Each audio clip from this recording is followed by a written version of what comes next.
Welcome to Kenton's videos. Enjoy the video. You begin by prepping gear and starting the pairing sequence. Plug in the USB-C cable and charge to at least 50% so updates and tests complete reliably. Once charged, install the Bose Music app and permit Bluetooth and location. This lets the app detect the headphones. Now power on the QuietComfort Ultra and hold the power button for 2 to 3 seconds until the LED flashes blue. This is pairing mode. After that, open the app and follow its prompts to add a new device. Once the headphones appear in the app, select them and confirm the Bluetooth pairing on your phone within 60 seconds so the link completes cleanly.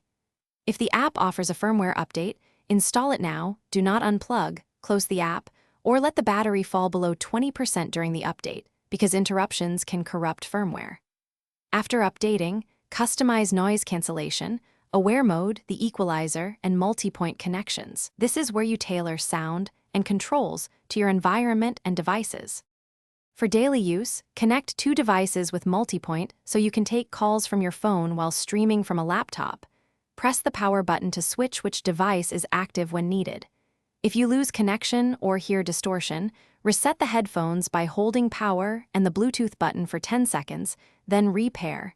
This often clears software glitches. Finally, care for the cushions by wiping with a damp cloth and keeping liquids away from drivers to preserve sound quality and longevity. Thanks for watching. Consider subscribing if we helped you.